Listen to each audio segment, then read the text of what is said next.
Halo guys, bertemu lagi dengan Ab di sini. Jadi video ini tidak disponsori ID Cooling ya, tetapi disponsori oleh Bang Rudi, seorang ilustrator, kang lukis digital guys. PC ini adalah PC terbesar dan termahal yang pernah saya sentuh bro. Prosesornya adalah Ryzen 5 3600, lebih kuat dari Ryzen 7 2700. Itulah kelebihan Ryzen ya, setiap pembaruan per generasinya itu memberikan peningkatan performa yang signifikan. Lalu ada motherboard MSI B450 Tomahawk Max.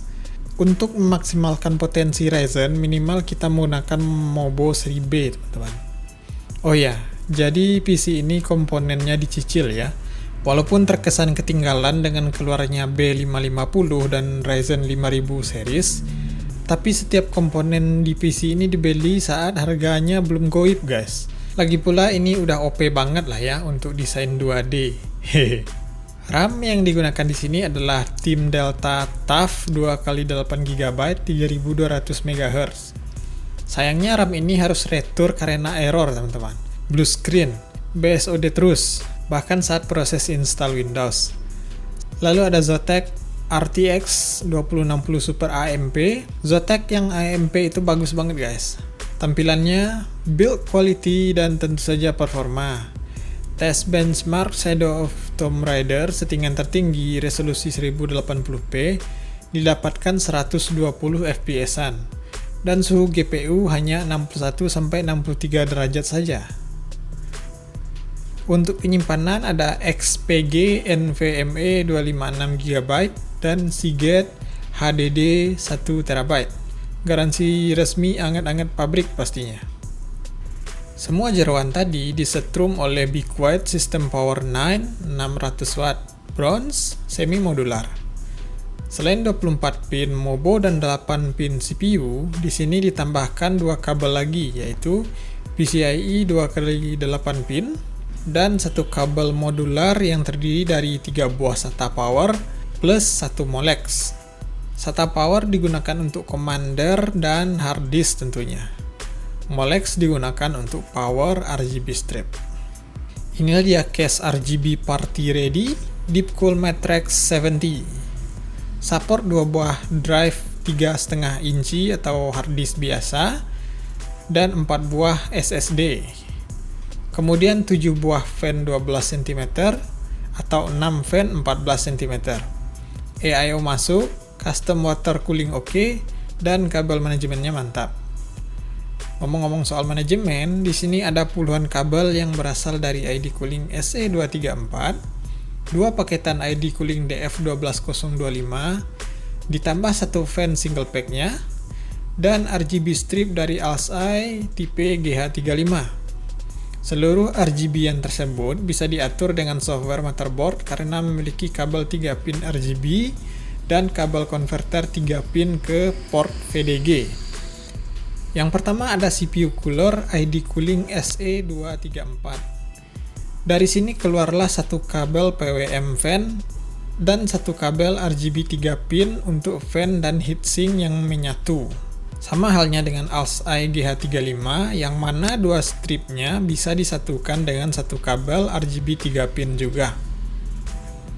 Kemudian dari masing-masing paketan ID Cooling DF12025 muncullah 3 kabel penting yaitu commander, splitter PWM 1/3 dan splitter RGB 3 pin 1/4.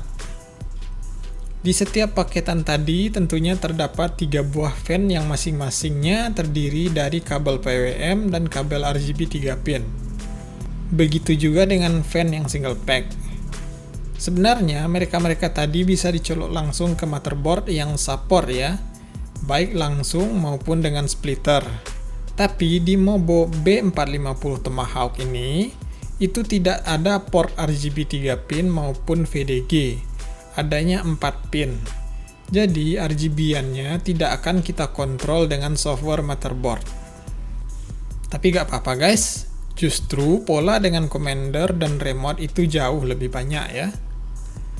Ada 9 kabel RGB 3 pin dan 8 kabel PWM yang harus kita satukan dengan commander maupun splitter tadi. Belum seberapa sebenarnya ya, kalau dibandingkan dengan rakitan-rakitan sultan lainnya. Dan mari kita buat simple saja. Ini hanya semacam silsilah keluarga kerajaan saja teman-teman. Yang pertama, pastinya kita colokkan dulu commander ke sumber powernya, yaitu SATA power dari power supply. Dari commander muncullah satu buah 3 pin RGB male atau jantan, atau yang ada batang-batangnya guys. Artinya, tanpa splitter, commander ini hanya bisa mengatur satu buah fan atau satu buah RGB strip. Maka dari itu, kita tambahkan satu splitter RGB 3 pin 1 ke 4 port yang berasal dari box paketan 1. Kemudian, di salah satu ujung splitter ini, kita tambahkan lagi satu buah splitter RGB yang berasal dari box paketan 2. Sejauh ini, kita sudah bisa mengatur pola RGB 5 buah fan, CPU cooler, dan RGB strip. Bagaimana dengan sisa 2 fan lagi? Ya, kita harus membeli satu lagi RGB splitter 3 pin terpisah.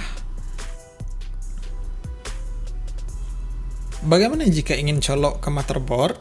Kebetulan mobonya ada 3 pin RGB-nya gitu. Polanya menjadi seperti ini guys. Tapi sayangnya pada ID cooling ini, remote menjadi tidak berfungsi jika kita colokkan langsung ke motherboard. Bagaimana jika dicolok ke commander lain yang punya port RGB 3 pin? Misal punyanya Aigo teman-teman. Bisa ya? Polanya persis serupa walaupun posisi RGB-nya tidak sama. Bagaimana dengan pengaturan kabel PWM?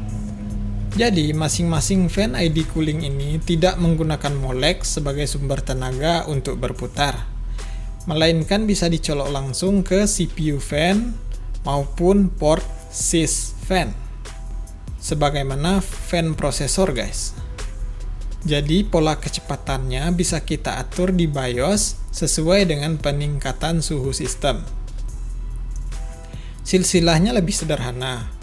Fan yang nempel di heatsink prosesor sudah pasti langsung dicolok ke port CPU fan. Fan yang single pack dicolok langsung ke port sys fan yang berada di bawah heatsink VRM motherboard. Dan fan 1 sampai fan 6 itu menggunakan 2 buah splitter untuk masing-masing 3 fan yang dicolok ke port sys fan lainnya yang terdapat pada motherboard. Jadi pastikan motherboard teman-teman mempunyai banyak port sys fan ya.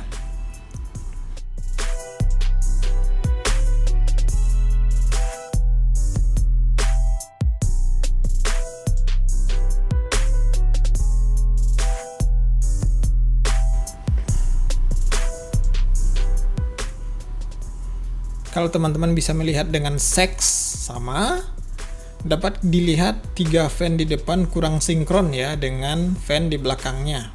Posisi warnanya agak berbeda gitu. Ini terjadi karena posisi kabel saat pemasangan fan tidak serasi teman-teman. Maklum saya masih noob ya. Seharusnya jika fan belakang dan fan prosesor yang mana idealnya kabel berada di arah jam setengah 2, maka 3 fan di depan semestinya pangkal kabelnya juga berada di arah jam setengah 2, sehingga pola akan persis serasi. Oke teman-teman, itulah dia PC Full RGB Semi Sultan. Berikut adalah spek dan harga yang didapatkan. Terima kasih banyak sudah menonton. Mohon maaf jika banyak kekurangan. Selanjutnya, saya akan kembali dengan PC Rehoreke. Sampai jumpa teman-teman.